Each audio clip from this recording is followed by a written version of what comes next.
بسم الله الرحمن الرحيم. الحمد لله رب العالمين، والصلاة والسلام على رسوله الکریم، اما بعد۔ اللہ تبارک و تعالی پر حمد و ثنا اور اس کے نبی کریم صلی اللہ علیہ وسلم پر بے شمار بے حد بے عدد درود و سلام کے بعد، محترم حضرات، السلام علیکم ورحمۃ اللہ وبرکاتہ۔ خیر اور بھلائی، نیک اعمال کرنے کے کچھ بہت ہی اہم مواسم یا موقع پائے جاتے ہیں سال بھر میں۔ اللہ تبارک و تعالی نے سال میں جو ایام اور دن پائے جاتے ہیں،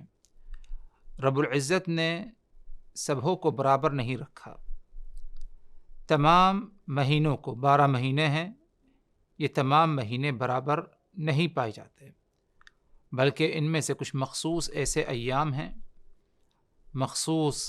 ایسے مہینے ہیں کہ جن میں نیک اعمال کرنا، بھلائی کرنا اللہ تبارک و تعالیٰ کے ہاں باقی ایام کے بنسبت کیا ہے، بہت ہی زیادہ محبوب اور پسندیدہ ہے۔ انہی ایام میں سے محترم حضرات، انہی خاص مواسم میں سے ایک خاص موسم نیکیوں کے لیے، وہ ہے 10 ذی الحجہ، ذی الحج کا پہلا 10۔ یہ 10 بہت ہی زیادہ اہمیت رکھتا ہے، اس کی بہت ہی زیادہ عظمت ہے۔ یہی کیا کم ہے کہ رب العزت نے فریض حج کو اسی مہینے میں رکھا ہے۔ جو لوگ حج کرنا چاہتے ہیں، وہ اگر حج کرنا چاہیں تو اسی ماہ ذی الحج اور پہلے 10 میں حج کیا جائے گا، کسی اور مہینے میں حج نہیں ہے۔ اس کی عظمت، اس کی اہمیت کے لیے یہی کیا کم ہے کہ اللہ تبارک و تعالی نے قرآن مجید میں اس 10 کی قسم کھائی اور فرمایا وَلَيَالٍ 10، قسم ہے 10 راتوں کی۔ اور اللہ تبارک و تعالی اگر اپنی مخلوقات میں سے کسی کی قسم کھائے تو اس کی عظمت اور اس کا مقام و مرتبہ کیا ہے، ثابت ہوتا ہے۔ یہی وجہ ہے کہ رسول اللہ صلی اللہ علیہ وسلم سے مروی ہے، مختلف روایات سے اور مختلف کتب حدیث میں یہ حدیث پائی جاتی ہے کہ آپ صلی اللہ علیہ وسلم نے فرمایا کہ 10 ذی الحجہ میں نیک اعمال کرنا، اعمال صالحہ کا اہتمام کرنا اللہ تبارک و تعالیٰ کے ہاں سب سے زیادہ محبوب اور پسندیدہ ہے۔ یوں تو سال بھر میں نیک اعمال صالحہ کا اہتمام کیا جائے، لیکن سب سے زیادہ اعمال صالحہ پر اجر و ثواب جو مقرر ہے، اللہ کو سب سے زیادہ محبوب اور پسندیدہ ہے، وہ اعمال صالحہ جو 10 ذی الحجہ میں کیا جائے۔ یہ اس مہینے کی اہمیت ہے، یا اس 10 کی اہمیت سمجھیے۔ یہ نہیں کہ صرف ماہ رمضان یا رمضان کے آخر 10 کی اہمیت ہے نیک اعمال کرنے کے لیے، بلکہ 10 ذی الحجہ بھی اگر دیکھا جائے بہت ہی زیادہ کیا ہے، اہمیت رکھتا ہے۔ صحابہ کرام، سلف صالحین سے ثابت ہے کہ ان کا معاملہ 10 ذی الحجہ کو بالکل کیا ہے، مختلف ہو جاتا۔ جب ذی الحج کا چاند ہوتا، پہلی تاریخ آتی، تو ان کی زندگی میں روزمرہ کے معاملات میں تبدیلی پائی جاتی، مزید اور وہ نیک اعمال کرنے میں کوشش اور محنت کیا کرتے تھے۔ اسی لیے ہمیں یہ 10 نصیب ہوا محترم حضرات، تو ہم اس 10 سے غفلت میں نہ رہیں، بلکہ ہم اس 10 کے ایک ایک لمحے کو اور اس 10 کے ایک ایک سیکنڈ اور منٹ کو، ایک ایک وقت کو ہم غنیمت سمجھتے ہوئے زیادہ سے زیادہ اللہ تبارک و تعالیٰ کی اطاعت اور نیک اعمال کا کیا ہے، ہم اہتمام کریں۔ اس 10 میں نفل نمازوں کا اہتمام کرنا، نفل روزوں کا اہتمام کرنا، اسی طرح ذکر و اذکار کا اہتمام کرنا، صدقہ خیرات کا اہتمام کرنا، قرآن مجید کی تلاوت کا کثرت سے اہتمام کرنا، یہ تمام اعمال جو کیے جائیں گے اس کا اجر و ثواب بنسبت دوسرے ایام کے ہمیں کیا ہے زیادہ ملے گا، اور اللہ تبارک و تعالیٰ کو یہ اعمال زیادہ کیا ہے محبوب اور پسندیدہ ہوں گے۔ اور اس عشرے میں ایک عظیم عمل ہے، وہ ہے اللہ تبارک و تعالیٰ کا ذکر کرنا۔ اسی لیے رسول اللہ صلی اللہ علیہ وسلم نے جب اس عشرے کی ہمیں اہمیت بتائی، اس عشرے میں نیک اعمال کرنے کی اہمیت بتائی، آپ صلی اللہ علیہ وسلم نے ساتھ میں ہمیں یہ بھی بتا دیا فَأَكْثِرُوا فِيهِنَّ مِنَ التَّهْلِيلِ وَالتَّحْمِيدِ وَالتَّكْبِيرِ، تو تمہیں چاہیے کہ تم ان ایام میں کثرت سے تحلیل کا اہتمام کرو، تحمید کا اہتمام کرو اور تکبیر کا اہتمام کرو، یعنی لا الہ الا اللہ، اللہ اکبر، سبحان اللہ، ان وظائف کا کثرت سے ان ایام میں کیا ہے تم اہتمام کرو۔ اور دیگر الفاظ میں اگر دیکھیں تو یہ وظیفہ اس طرح جو ہے اس کی پابندی کی جا سکتی ہے جیسے کہ اصحاب رسول سے مروی ہے، اللہ اکبر لا الہ الا اللہ، اللہ اکبر وللہ الحمد۔ یہ تکبیرات ذی الحج کی تاریخ، پہلی تاریخ آتے ہی، پہلا دن آتے ہی، چاند دکھتے ہی ہمیں ان تکبیرات کا کیا ہے اہتمام کرنا ہے۔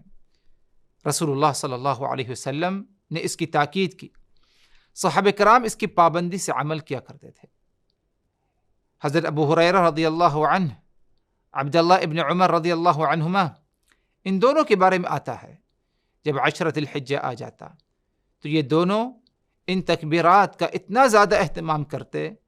کہ دوسروں کو یاد دلانے کے لیے، یاد دہانی کے طور پر دوسروں کو اس نیکی کی طرف آمد کرنے کے لیے، ابھارنے کے لیے بازار کی طرف رخ کرتے اور بازاروں میں جا کر کے ان تکبیرات کا اہتمام کرتے، تاکہ جو لوگ بازار کے معاملات میں مشغول ہیں، خرید و فروخت کے معاملات میں مشغول ہیں، اللہ کے ذکر سے غافل ہیں، اس عشرے سے غافل ہیں، وہ ہماری تکبیرات کو سنیں اور وہ بھی تکبیرات کا اہتمام کریں اور غفلت سے اپنے آپ کو کیا ہے بچائیں۔ تو ہمیں ان تکبیرات کا اہتمام کرنا ہے، اور جہاں یہ محسوس ہو کہ لوگ ان تکبیرات سے غفلت میں ہیں، آخری عشرے کو اہمیت نہیں دے پا رہے ہیں، تو ہم بھی اس سنت پر اور اس طریقے کو اپنا سکتے ہیں کہ ہم تھوڑی بلند آواز سے، تھوڑی اونچی آواز سے، جس سے کسی کو ڈسٹرب نہ ہو، ہم جو ہے ان تکبیرات کا اہتمام کریں، تاکہ ہمارے مسلمان بھائی آپ کی آواز سے ان کے کانوں تک جب پہنچے تو وہ بھی کیا ہے تکبیرات کا اہتمام کریں۔ اسی طرح محترم حضرات، اس عشرے میں اگر دیکھا جائے تو ایک روزہ جو کہ بہت ہی زیادہ اہمیت رکھتا ہے، اور وہ ہے 9 ذی الحج کا روزہ۔ 9 ذی الحج کا روزہ یعنی یوم عرفہ کا روزہ۔ اللہ کے رسول صلی اللہ علیہ وسلم نے اس دن کے روزے کے بارے میں فرمایا کہ صیام یوم عرفہ، یوم عرفہ کے دن کا روزہ رکھنا، میں امید کرتا ہوں کہ اللہ تبارک و تعالی پچھلے اور اگلے 1 سال کے گناہوں کو کیا ہے معاف فرما دے گا۔ تو عرفے کے دن کا روزہ ضرور رکھا جائے۔ یہ اگرچہ واجب نہیں، لیکن اتنا ضرور ہے کہ یہ ایک مستحب اور سنت روزہ، مستحب روزہ ہے، لیکن اس پر اجر و ثواب بہت زیادہ ہے کہ پچھلے 1 سال، اگلے 1 سال کے گناہوں کو اللہ تبارک و تعالی معاف فرما دے گا۔ اور یہ اجر و ثواب یا یہ روزہ غیر حاجیوں کے لیے ہے۔ حاجیوں کے لیے بہتر یہ ہے کہ وہ یوم عرفے کے دن کا روزہ نہ رکھیں، بلکہ عرفے کے دن وہ مقام عرفات میں عبادت میں مشغول رہیں، توبہ استغفار میں مشغول رہیں، اللہ تبارک و تعالی کا ذکر کرنے میں کیا ہے مشغول رہیں۔ اسی طرح محترم حضرات، 10 ذی الحج جو کہ سب سے عظیم دن اللہ تبارک و تعالی کے ہاں ہے، 10 ذی الحج جو کہ عید الاضحیٰ کا دن ہے، یوم النحر قربانی کا دن ہے، اس دن کی اہمیت، اس دن کی عظمت حاجیوں کے لیے بھی ہے اور غیر حاجیوں کے لیے بھی ہے۔ حاجی زیادہ تر جن اعمال کا اہتمام کرتے ہیں، وہ اعمال جن کا تعلق حج سے ہے، وہ 10 ذی الحج کو ہے۔ اسی طرح غیر حاجی اپنے اپنے علاقے میں، اپنے اپنے مقامات میں رہ کر اللہ تبارک و تعالیٰ کے لیے جانور قربان کرتے ہیں اور خون بہاتے ہیں۔ ہر وہ مسلمان جو جانور خریدنے کی استطاعت اور طاقت رکھتا ہے اسے قربانی ضرور کرنی ہوگی، بلکہ بعض اہل علم کے قول کے مطابق اگر انسان کے اندر جانور خریدنے کی طاقت ہے تو اس پر کیا ہے قربانی کرنا کیا ہے واجب ہے، کیونکہ رسول اللہ صلی اللہ علیہ وسلم نے اس کی پابندی کی،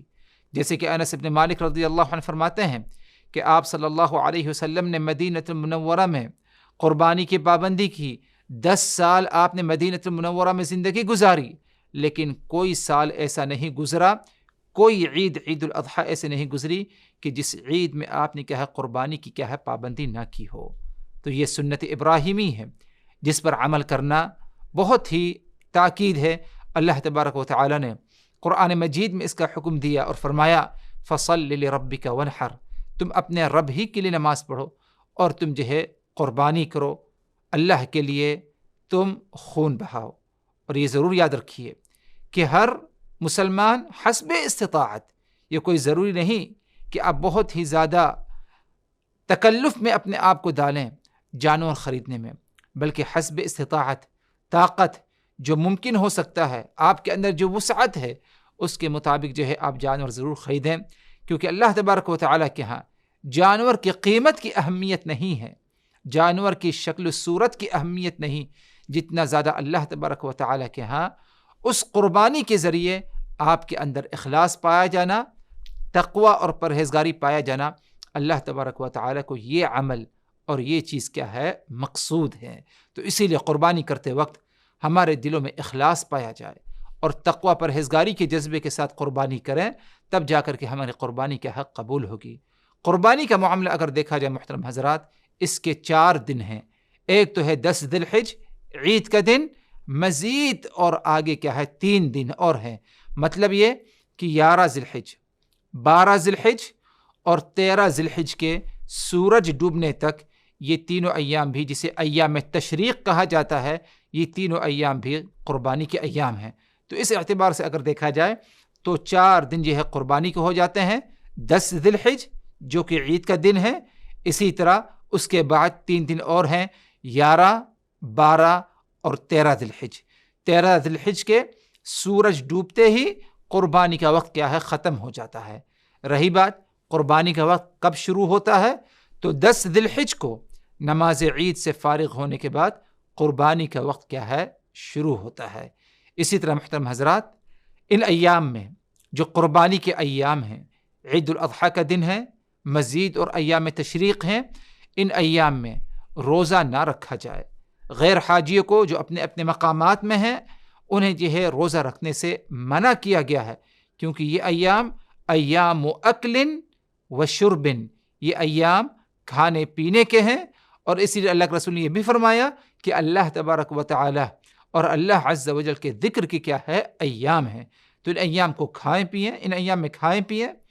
روزہ رکھ کر جو ہے نہ گزاریں، اور اسی طرح اللہ تبارک و تعالی کا ذکر کثرت سے کریں، اور خاص طور پر تکبیرات کا اہتمام کریں، اللہ اکبر لا الہ الا اللہ، اللہ اکبر وللہ الحمد۔ نبی پاک صلی اللہ علیہ وسلم نے اس کی پابندی کی، اور اسی طرح ایام تشریق جو قربانی کے ایام ہیں، ان ایام میں بھی ان تکبیرات کا اہتمام کرنا یہ بھی کیا ہے سنت عمل ہے۔ اللہ تبارک و تعالی ہم سبوں کو ان باتوں کو اچھی طرح سمجھنے کی، یاد رکھنے کی، عمل کرنے کی اور دوسروں تک پہنچانے کی توفیق دے۔